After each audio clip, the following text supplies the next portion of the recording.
ہر بال میں 100 دانے، ایک بویا 700 مل گئے۔ اسی طرح اللہ کی راہ میں ایک خیرات کرو گے اللہ 700 عطا فرمائے، اور فرمایا اگر وہ چاہے تو اس سے بھی بڑھا دے۔ قرآن مجید نے مختلف مقامات پر راہ خدا میں خرچ کرنے کے اجر و ثواب کا تذکرہ فرمایا۔ کہیں فرمایا کہ کوئی میرے راستے میں 1 لائے گا تو میں 10 گنا دوں گا۔ یہاں فرمایا کہ 700 گنا، اللہ چاہے تو اس کو بھی دوہرا کر دے، اس کو بھی 2 گنا کر دے۔ اور ایک تیسرے مقام پہ فرمایا کہ اس کی راہ میں خرچ کرنے والوں کو وہ بغیر حساب کے عطا فرماتا۔ کہیں فرمایا 10 گنا دیتا ہے، کہیں فرمایا 700 گنا دیتا ہے، کہیں فرمایا بغیر حساب کے دیتا ہے۔ تو علماء تفسیر فرماتے ہیں جو اس کی راہ میں حساب سے دے، اللہ تعالیٰ اس کو حساب سے اس کا اجر دیتا ہے، اور جو اس کے راستے میں یوں ہی بے حساب دے اللہ اسے بھی بے حساب اجر عطا فرماتا ہے۔ دوسری بات علماء فرماتے ہیں یہاں خلوص کی بات ہے کہ جتنا گڑ ڈالیں گے اتنا ہی میٹھا ہوگا، جس کا جتنا خلوص ہے اللہ اسے اتنا عطا فرمائے گا، کسی کو 10 گنا، کسی کو 700 گنا، اور جس کا خلوص بہت سارا ہے اللہ اسے بغیر حساب کے عطا فرماتا ہے۔ اور تیسرا قول مفسرین اس آیت کریمہ کی تشریح میں بیان فرماتے ہیں کہ یہ دینے والے کی کیفیت پہ منحصر ہے کہ دینے والے کی کیفیت اور حیثیت کیا ہے۔ مثال کے طور پہ ایک شخص کروڑ پتی ہے، وہ راہ خدا میں ایک فقیر کو 2 روٹیاں دیتا ہے، اور ایک متوسط حیثیت کا مالک ہے وہ بھی راہ خدا میں 2 روٹیاں دیتا ہے، اور ایک جس کے پاس کل کائنات 2 روٹیاں ہیں اور کچھ ہے ہی نہیں، فقیر آ گیا اس نے بھی 2 روٹیاں دے دی،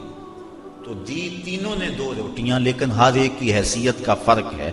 تو پہلے کو اللہ 10 گنا دیتا ہے، دوسرے کو 700 گنا دیتا ہے، اور تیسرے جس نے ساری کمائی لٹا دی اللہ اس کو بغیر حساب کے عطا کرتا ہے۔ تو کہا جس طرح زمین میں کوئی بیج بو تو وہ 700 گنا اس کو اٹھاتے ہو، ایسے ہی میری راہ میں جو تم خرچ کرو گے میں 700 گنا تمہیں عطا فرماؤں گا، اور اللہ چاہے تو 2 گنا کر دیتا ہے۔ اللہ تعالیٰ جل شانہ نے یہاں راہ خدا میں خرچ کرنے کی مثال کھیتی باڑی سے دی۔ امام ترمذی نے روایت نقل کی ہے، آقا کریم علیہ السلام نے ارشاد فرمایا التمس الرزق فی خبایا الارض، اپنا رزق زمین کی تہوں سے تلاش کرو۔ تو علماء فرماتے ہیں کہ اس مثال سے یہ ثابت ہوا کہ کھیتی باڑی کرنا بڑی فضیلت والا کام ہے، اور امام قرطبی نے الجامع لاحکام القرآن کے اندر اس آیت کریمہ کی تشریح میں لکھا ہے کھیتی باڑی کرنا فرض کفایہ ہے، اگر ساری قوم یہ کام چھوڑ دیتی ہے تو حاکم کے اوپر لازم ہے کہ وہ کچھ لوگوں کو مجبور کرے کہ وہ کھیتی باڑی کریں، یہ فروض کفایہ میں سے ہے۔ الذین ینفقون اموالہم فی سبیل اللہ، وہ لوگ جو اپنے اموال اللہ کی راہ میں خرچ کرتے ہیں، ثم لا یتبعون ما انفقوا، پھر جس کو خرچ کیا اس کا پیچھا نہیں کرتے، منم ولا اذا، احسان جتلا کر اور نہ اذیت دے کر، جو راہ خدا میں دے دیا سو دے دیا، یہ نہیں کہ اس کے اوپر احسان جتلا کر اپنا کیا دھرا برباد کر لیں۔ من اور اذا ان دونوں چیزوں سے منع کر دیا گیا، احسان بھی نہ جتلایا جائے، اذیت بھی نہ دی جائے، اذیت ذہنی طور پہ بھی کسی کو شاک نہ پہنچایا جائے کہ اس کو کہیں کہ جناب یہ اس کے پاس اب اتنی دولت ہے، ہمارے گھر سے اس کو جاگ لگی تھی، جو پوچھنے والا نہیں تھا، ہم نے مدد کی اس کی، تو یہ اس کو اذیت دینے کے مترادف ہے۔ بلکہ حضرت زید بن اسلم رضی اللہ تعالی عنہ فرماتے ہیں کہ جب کسی کو تم نے خیرات دی ہو اور وہ تمہیں بازار میں راستے میں ملے اور آپ اس کو السلام علیکم کہیں تو وہ اس میں بھی ثقل اور بوجھ محسوس کرتا ہو تو کہا اس سے ترک کر دینا چاہیے سلام کہنا بھی، کہ یہ بھی اس کی اذیت کا باعث ہوگا۔ تو آج تو ہم کسی کو خیرات دے کر اس کی غربت کا اشتہار لگا دیتے ہیں۔ پہلے کہا کرتے تھا نیکی کر دریا میں ڈال، اب ہم کہتے ہیں نیکی کر اخبار میں ڈال۔ نیکی کی اور کسی غریب کو اگر ہم نے خیرات بھی دی، عید پیکج بھی دیا، تو پھر 7-8 اخباروں میں جب تک تصویر نہ چھپے اتنی دیر تک تسکین نہیں ملتی۔ غریبوں کی غربت کا مذاق اڑاتے ہو، تمسخر کرتے ہو، اس انداز سے دو کہ ان کی عزت نفس مجروح نہ ہو۔ تو نہ من اور نہ عزا، کسی طرح سے ان کی اذیت کا سامان نہ بنو۔ لہم اجرہم عند ربہم، وہ لوگ جو اذیت اور احسان جتلائے بغیر خیرات کرتے ہیں ان کا اجر اللہ کے ہاں ہے، اور نہ انہیں کوئی خوف ہے اور نہ وہ غمگین ہو۔ قول معروف ومغفرۃ خیر من صدقۃ یتبعها اذی، اچھی بات کہہ دینا اور درگزر کرنا اس خیرات سے بہتر ہے جس کے پیچھے اذیت لگی ہو۔ اگر تم کسی کو خیرات نہ دو بلکہ اچھا کلمہ کہہ دو، کلمہ خیر کہہ دو اور درگزر کر لو، تو یہ اس خیرات دینے سے بہتر ہے جس کے بعد اذیت لگ جائے اور تم اس کو اذا دو اور تکلیف پہنچاؤ۔ واللہ غنی حلیم، اور اللہ تعالی غنی اور حلم والا ہے۔ یا ایھا الذین آمنوا، اے ایمان والو، لا تبطلوا صدقاتکم بالمن والاذی، ایمان والو اپنے صدقے کو باطل نہ کرو احسان رکھ کر اور ایذا دے کر، اذیت پہنچا کر۔ کالذی ینفق مالہ رئاء الناس، اذیت دینا اور احسان جتلانا یہ اس شخص کے صدقے کی طرح ہے جو اپنا مال لوگوں کے دکھاوے کے لیے خرچ کرتا ہے۔ وَلَا يُؤْمِنُ بِاللَّهِ وَالْيَوْمِ الْآخِرِ، اللہ پر بھی یقین نہیں رکھتا اور پچھلے دن پر بھی یقین نہیں رکھتا۔ اس منافق کا خرچ کرنا اللہ کے ہاں اس کا کوئی اجر و ثواب نہیں ہے۔ تو جو اپنا مال اللہ کی راہ میں خرچ کرنے کے بعد جس کو مال دیا اس کو اذیت دیتا ہے یا اس کو جتلاتا ہے، تو وہ ایسے منافق کے خرچ کرنے کی طرح ہے جو اللہ اور پچھلے دن پر یقین نہیں رکھتا، یعنی اس کو کوئی فائدہ نہیں ہے۔ تو ریاکاری کے لیے خرچ کیا گیا مال، اس کی مثال اللہ تعالیٰ نے دی کہ فَمَثَلُهُ كَمَثَلِ صَفْوَانٍ، اس کی مثال ایک ایسے چٹیل پتھر کی طرح ہے، ایسے چٹان کی طرح ہے، علیہ تراب، جس کے اوپر مٹی پڑی ہو، فَأَصَابَهُ وَابِلٌ، تو اس پر زوردار پانی پڑے می برسے، فَتَرَكَهُ صَلْدًا، تو اس کو بالکل چٹیل پتھر چھوڑ دے۔ اب مٹی پڑی تھی، لگتا تھا اس کے اوپر کچھ اگے گا، لیکن جب بارش پڑی تو وہ ساری مٹی اس سے اتر گئی اور بالکل پتھر کا پتھر رہ گیا اور اس کے اوپر کوئی چیز نہ رہی۔ تو جو ریاکاری کے لیے عمل کیا جاتا ہے اس کو اس مثال سے بیان کیا گیا کہ اس کی ذات پتھر کی طرح ہے اور جو عمل کیا وہ مٹی کی طرح نظر آ رہا ہے، اور کل قیامت کا دن موسلادھار بارش کی صورت میں ہے، اور اس سے وہ عمل ختم ہو جائے گا، اور جب وہ دیکھے گا تو اس کے پلے کوئی عمل نہیں ہوگا۔ جس طرح چٹیل چٹان ہے اور اس کے اوپر کچھ نہیں ہے، تو وہ اپنے نامہ اعمال کے اندر ریاکاری کے لیے جو عمل کیا گیا ہے وہ اس کو نہیں دیکھے گا، اور دیکھے گا کہ بالکل اس کا نامہ اعمال صاف پڑا ہوا ہے اور وہاں کچھ بھی موجود نہیں ہے۔ وہ گمان کرتا تھا میں نے یہ کیا یہ کیا یہ کیا، لیکن یہ بھول گیا تھا کہ سب کچھ ریاکاری کے لیے کیا، لوگوں کے دکھلاوے کے لیے کیا۔ تو کل قیامت کے دن نامہ اعمال میں وہ نیکیاں تلاش کرے گا تو وہ نیکیاں نہیں ملیں گی۔ ریاکاری کو شرک اصغر کہا گیا، کسی عمل کو شرک نہیں کہا گیا ریاکاری کے علاوہ۔ یہ چھوٹا شرک ہے، اللہ کے علاوہ کسی اور کی رضا جوئی کے لیے، کسی اور سے داد لینے کے لیے، کسی اور سے نفع حاصل کرنے کے لیے بندہ عمل کرتا ہے، تو اس کو شرک کہا گیا۔ حدیث میں آتا ہے کل قیامت کے دن ایک شہید، ایک عالم قاری اور ایک سخی، تینوں کو اللہ کی بارگاہ میں پیش کیا جائے گا، اور وہ اپنے اچھے اعمال کی اللہ سے جزا چاہیں گے۔ شہید کہے گا میں نے اپنی جان جیسی متاع عزیز تیری بارگاہ میں قربان کر دی۔ اللہ تعالیٰ ارشاد فرمائے گا تو نے اس لیے جان قربان کی کہ لوگ تجھے بہادر کہیں، 100 لوگوں نے کہہ لیا میرے لیے تو نے جان قربان نہیں کی، لہٰذا میرے ہاں تیرا کوئی اجر نہیں ہے۔ پھر عالم کہے گا میں نے تیرا قرآن پڑھا، لوگوں کو سنایا، ساری زندگی خدمات دین کرتا رہا، اللہ تعالیٰ ارشاد فرمائے گا کہ تو نے اس لیے کیا کہ لوگ تجھے داد دیں، تیری شہرت ہو، تیری عزت بڑھے، وہ بڑھ گئی۔ دنیا نے تجھے بڑا پروٹوکول دیا، بڑا اعزاز دیا، بڑی تکریم دی، میرے لیے تو نے یہ سب کچھ نہیں کیا تھا، لہٰذا میرے ہاں تیرا کوئی اجر نہیں ہے۔ پھر اس کے بعد سخی پیش ہوگا، عرض کرے گا مالک میں نے اپنی دولت تیری بارگاہ میں پیش کر دی، دولت کا خرچ کرنا نفس پہ انتہائی شاق ہے، تو میں نے اس کو تیری راہ میں خرچ کیا، مجھے اس کا صلہ اور اس کی جزا دی جائے۔ اللہ تعالیٰ ارشاد فرمائے گا تو نے دولت اس لیے خرچ کی کہ لوگ تجھے سخی کہیں، تیری سخاوت کی دھوم مچے، تیری سخاوت کی دھوم مچ گئی، تجھے سخی کہا گیا، تو بڑا سماجی کارکن کہلایا، لیکن تو میری رضا کے لیے نہیں کیا تھا، لوگوں سے داد وصول کرنے کے لیے یہ سب کچھ کیا تھا۔ اخبار میں تیری تصویریں بھی چھپی، تجھے میڈل بھی دیے گئے، تجھے اعزاز و تکریم سے بھی نوازا گیا، تجھے سخی کہا گیا، تو نے میرے لیے یہ کچھ نہیں کیا تھا، لہٰذا میرے پاس تیرے اس عمل کی کوئی جزا نہیں ہے۔ تو اس طرح فرمایا کہ سخی بھی، شہید بھی اور وہ قاری بھی جو اللہ کی بارگاہ میں اپنے عمل لے کے پیش ہوں گے، ان کو کوئی جزا نہیں دی جائے گی۔ مومن جو عمل کرتا ہے اس کا مقصد اللہ کی رضا ہونا چاہیے تو اجر ہے، ورنہ پانی کے اوپر لگائی گئی لکیر کی طرح کچھ بھی نہیں ہوتا، وہ عمل ضائع ہو جاتا ہے۔ تو اللہ تعالیٰ جل شانہ نے فرمایا کہ ایسے ہے اس ریاکار کی مثال جس طرح پتھر کے اوپر گرد پڑی ہو اور موسلا دار بارش برسے تو وہ گرد ختم، پتھر کا پتھر۔ اسی طرح وہ سمجھتا ہے کہ میرے نامہ اعمال میں یہ نیکی ہے، لیکن جب قیامت کا دن آئے گا تو نامہ اعمال میں کوئی نیکی موجود نہیں ہوگی، پھر ڈاڈا پچھتاوا ہوگا۔ واللہ لا یہدی القوم الکافرین، اللہ کافر قوم کو ہدایت نہیں دیتا۔ وَمَثَلُ الَّذِينَ يُنْفِقُونَ أَمْوَالَهُمُ ابْتِغَاءَ مَرْضَاتِ اللَّهِ، یہ تو ان کی مثال تھی جنہوں نے ریاکاری کے لیے مال خرچ کیا، اور یہ اس کی مثال ہے جو اپنے مال اللہ کی رضا کے لیے خرچ کرتے ہیں، مقصد رب راضی ہو جائے، مقصود ہے۔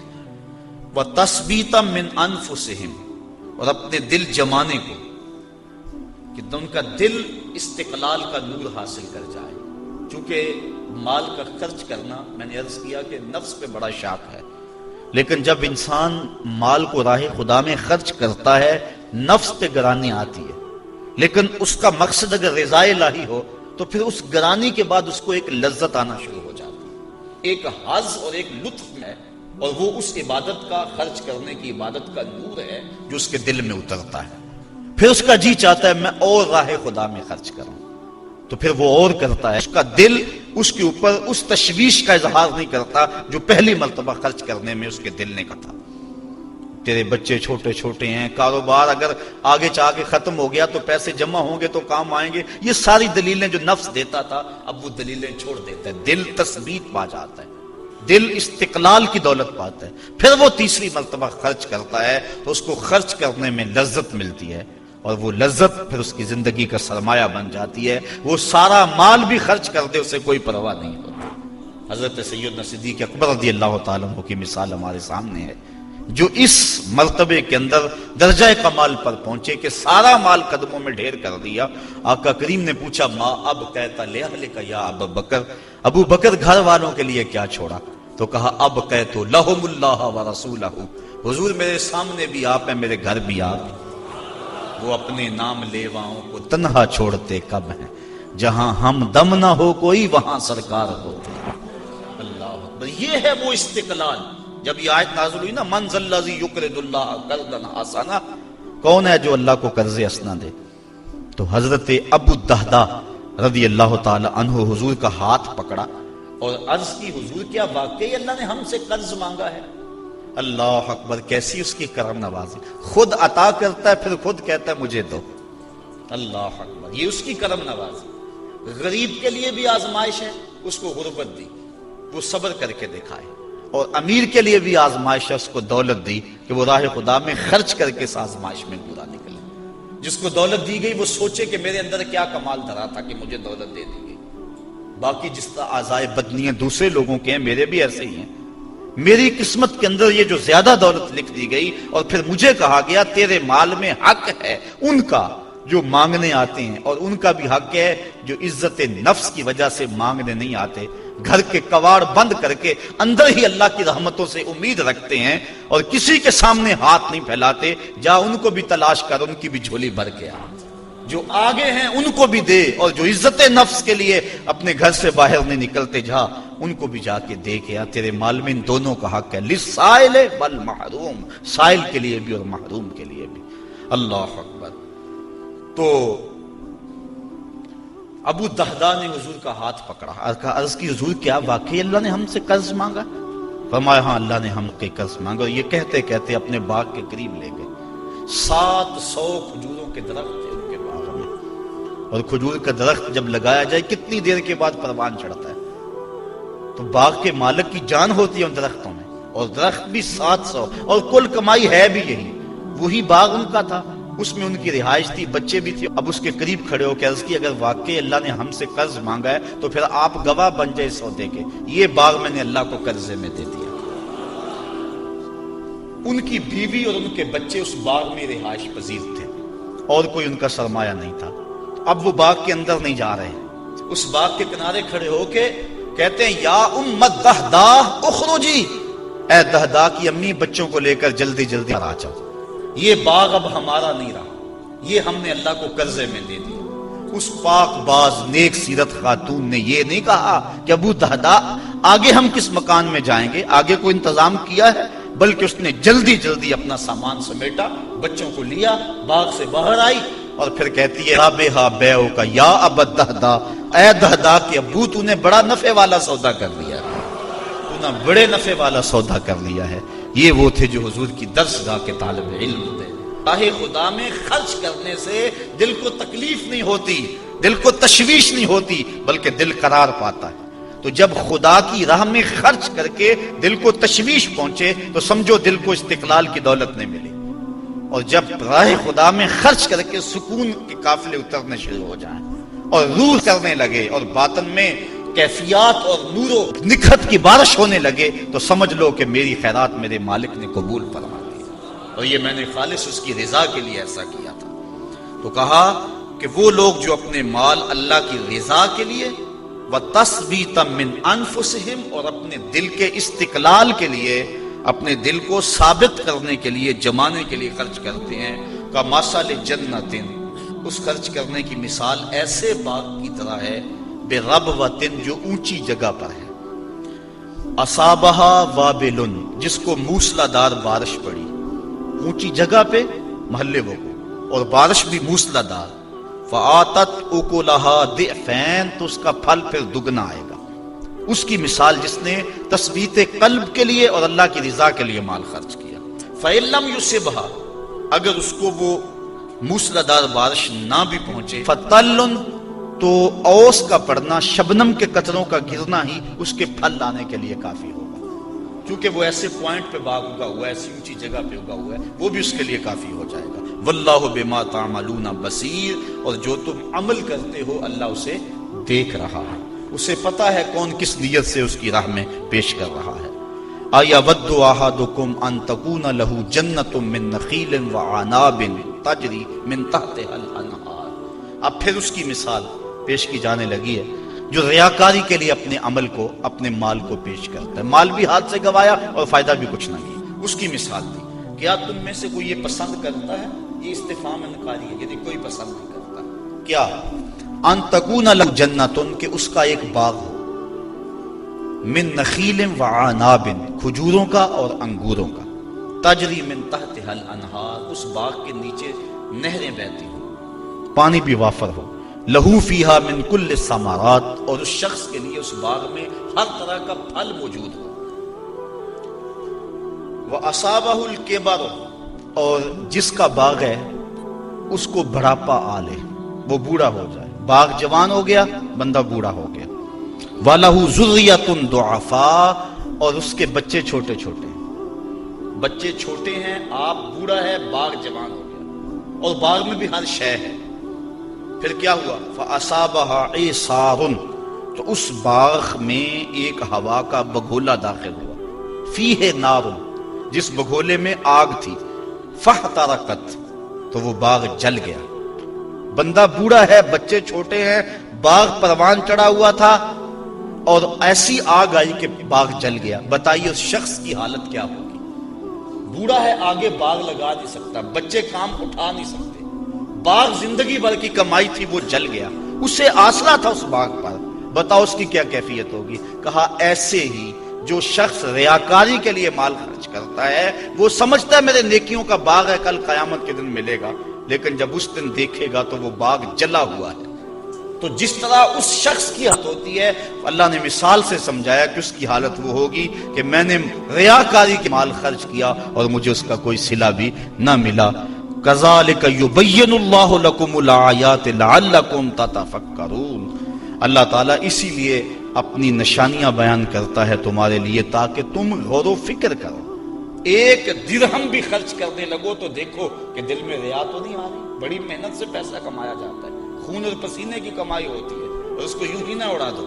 بلکہ تم نے مال جیسی متاع وارنی ہے اس کے راستے میں، تو پہلے اپنے دل کو مخلص کر دو، خلوص کے ساتھ ایک درہم بھی دو گے تو اللہ وہ بھی قبول فرمائے۔ اس لیے ایسا نہ ہو کہ تم سب کچھ برباد کر بیٹھو۔ یا ایھا الذین آمنوا، اب پہلی بات یہ ہے کہ خلوص سے خرچ کیا جائے۔ ان آیات کے اندر ریا سے بچنے، من و اذا سے بچنے، یعنی نہ دکھلاوے کے لیے عمل کرے، راہ خدا میں خرچ کرے، نہ احسان جتلانے کے لیے خرچ کرے، اور نہ ہی خرچ کرنے کے بعد جس کو دیا اس کو کوئی کسی قسم کی اذیت پہنچائے، ذہنی اذیت بھی اس کو نہ دے۔ اور اب جو خرچ کر رہا ہے یہ اگر کیفیات ہو گئی تو اب خرچ کر رہا ہے تو خرچ کرے کون سا؟ یا ایھا الذین آمنوا، اے ایمان والو، انفقوا خرچ کرو، من طیبات پاکیزہ چیزوں میں سے، ما کسبتم جو تم نے کمائی، ومما اخرجنا لکم من الارض اور جو کچھ زمین سے نکالا گیا، جو کچھ ہم نے تمہارے لیے زمین سے نکالا، یعنی یہاں عشر کے وجوب پر دلیل ہے کہ جو بارشی پانی سے کھیتی سیراب ہو اس سے 10واں حصہ دینا واجب ہے، اور جو ٹیوب ویل سے یا خرید کر پانی جس کو لگایا گیا اس سے 20واں حصہ دینا واجب ہے۔ آج کل کثرت کے ساتھ ذمہ دار عشر نہیں دیتے، اسی وجہ سے ان کے اندر برکت نہیں ہے، اور اپنے مال کے اندر جو صدقہ ہے فصل کا اس کو شامل کر کے اپنا سارا مال خراب کر بیٹھتے ہیں۔ تو ان کے اوپر لازم ہے کہ وہ عشر دیں، اور جنہوں نے کمایا ہے ان کو بھی کہا کہ اپنی کمائی سے اللہ کے راستے کے اندر خرچ کریں۔ اب ذرا غور فرمائیں کہ اس کو کہا من طیبات ما کسبتم، جو تم نے کمایا پاکیزہ چیزوں میں سے وہ راہ خدا میں دو۔ اس پاکیزہ کی تشریح میں علماء فرماتے ہیں 3 چیزیں، ایک تو عمدہ، دوسرا وہ پاک ہو، فی نفس ہی پاک ہو، مثال کے طور پہ مردار ہے، اس کو راہ خدا میں خیرات کرنا چاہو تو خیرات نہیں ہوگی کیونکہ وہ پلید ہے۔ دوسرا پاک ہو اور حلال طریقے سے کمایا گیا ہو، طیب طریقے سے، بکری ہے پاکیزہ ہے، اس کو راہ خدا میں خیرات کرنا چاہو ہو سکتی ہے، لیکن ہے چوری کی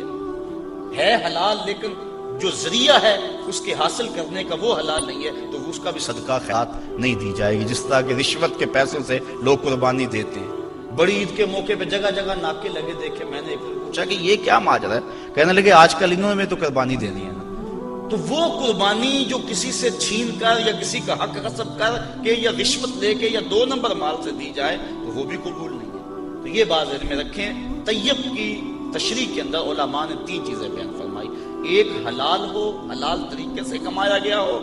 پھر عمدہ ہو، جب راہ خدا میں خرچ کرنے لگو تو یہ نہیں ہے کہ ردی راہ خدا میں خرچ کر دو۔ اللہ تعالیٰ نے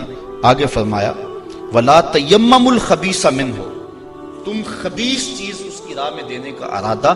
نہ کرو، تنفقوا کہ تم خرچ کرو اس کو، وَلَسْتُمْ بِآخِذِيهِ حالانکہ تم اس خبیث کو خود لینا پسند نہیں کرو گے، الا ان تغمضوا فیہ مگر اس کے اندر اگر تم چشم پوشی کر کے وہ لے لو تو وہ الگ بات ہے، لیکن کھلی آنکھوں سے تم اس کو قبول کرنے کو تیار نہیں ہوگے۔ تو جب خدا کی راہ میں کوئی چیز دینا چاہو تو یہ نہیں کہ جو چیز بڑھ گئی اس کو جو ہے وہ خیرات کر دو، جو چیز کسی کام کی نہیں ہے اور کسی استعمال میں نہیں آ رہی ہے چل اس کو دے دو۔ کہا جب اس کی راہ میں دینا چاہو تو عمدہ کا قصد کرو، بلکہ اللہ تعالیٰ نے 4 پارے کے آغاز میں فرمایا لن تنالوا البر حتى تنفقوا مما تحبون، اتنی دیر تک تم نیکی کی روح کو نہیں پہنچ سکتے جب تک اس مال سے خرچ نہ کرو جس کو تم خود پسند کرتے ہو۔ یعنی دو چیزیں ہیں، ایک تم دینا چاہتے ہو، ایک رکھنا چاہتے ہو، ایک اپنے لیے رکھنا چاہتے ہو۔ تو جو اپنے لیے پسند کیا، جس کا انتخاب اپنے لیے کیا، جب تک اس سے نہ خیرات کرو نیکی کی حقیقت تمہیں نصیب نہیں ہوگی۔ امام اعظم امام ابو حنیفہ کے دور میں ایک شخص مرنے لگا، اس کے پاس دولت بہت ساری تھی لیکن بچے چھوٹے چھوٹے تھے۔ اس نے تھیلے کے اندر سونا ڈالا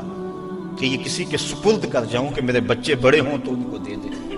سوچا غریب کو دیا تو وہ سنبھال نہیں سکے گا، بچوں کو دیا تو وہ ضائع کر دیں گے۔ ایک دوست تھا اس کا امیر ترین، اس کو کہا کہ میاں یہ سونا اور تھیلا ہے، ساتھ وصیت نامہ لکھا، جب میرے بچے بڑے جوان ہو جائیں، بالغ ہو جائیں تو جو تیرا جی چاہے ان بچوں کو دے دینا۔ یہ اس نے وصیت کی اور وہ سب کچھ اس کے سپرد کیا۔ بچے جوان ہوئے، اس نے لوگوں کو بلایا، بچوں کو بلایا، سونا تھیلا سب کچھ سامنے رکھا، وصیت نامہ پڑھا کہ ان کے باپ نے جب مرتے ہوئے مجھے یہ سونا تھیلے میں ڈال کر دیا تو ساتھ یہ وصیت نامہ لکھ کر دیا کہ جب میرے بچے جوان ہوں گے جو تیرا جی چاہے بچوں کو دے دے۔ تو اس نے سونا اپنے پاس رکھ لیا اور خالی تھیلا بچوں کو دے دیا۔ اب سارے کہیں ظلم ہوا ہے، یتیموں کے ساتھ ظلم ہوا ہے، لیکن کریں کیا کہ وصیت نامہ ہی ایسا تھا، نہ عدالتی چارہ جوئی ہو سکتی ہے، نہ اس کو کہا جا سکتا ہے، سارے کہیں ظلم ہوا۔ علماء سے پوچھا، کہا ظلم ہوا، لیکن کیا کہا جا سکتا ہے؟ وصیت نامہ کے اندر بات ہی ایسی تھی کہ اس نے زیادتی کی ہے اور سب کچھ خود رکھ لیا۔ امام اعظم امام ابو حنیفہ سراج الامہ امام الائمہ، آپ کی خدمت میں لوگ حاضر ہوئے کہ یوں یتیموں کے ساتھ یہاں زیادتی ہوئی، لیکن وصیت نامے کی عبارت اس طرح کی تھی، اس لیے کوئی بول بھی نہیں سکتا، آپ کو ارشاد فرمائیں۔ کہا دوبارہ سب لوگوں کو جمع کر لو، اسے بھی بلا لو، بچوں کو بھی بلا لو۔ بلا لیا گیا، کہا میاں وصیت نامہ پڑھو۔ وصیت نامہ پڑھا گیا کہ یہ سونا ہے، تھیلے میں ڈال کے تجھے دے رہا ہوں، جب میرے بچے جوان ہو جائیں گے جو تیرا جی چاہے وہ بچوں کو دے دینا۔ آپ نے فرمایا پھر پڑھو، اس نے پھر پڑھا، کہا اب تم بتاؤ تمہارا جی سونے کو چاہ رہا ہے یا تھیلے کو چاہ رہا ہے؟ اس نے کہا میں تو سونا رکھنا چاہتا ہوں۔ کہا وصیت نامہ پڑھو، وصیت میں ہے جب بچے جوان ہوں گے جو تیرا جی چاہے وہ بچوں کو دے دینا۔ اب تیرا جی تو سونے کو چاہ رہا ہے اور وصیت میں لکھا بھی یہ ہے کہ جو تیرا جی چاہے وہ بچوں کو دے دینا، لہٰذا سونا دینا، بچوں کو تھیلا رکھ خود۔ تو امام اعظم نے اس طرح ان یتیموں کی مدد فرمائی تو کہا لن تنالوا البر حتی تنفقوا مما تحبون، تم اتنی دیر تک نیکی کی حقیقت کو نہیں پہنچ سکتے جب تک اس کو تم اللہ کی راہ میں خیرات نہ کرو جس کو تم خود پسند کرو۔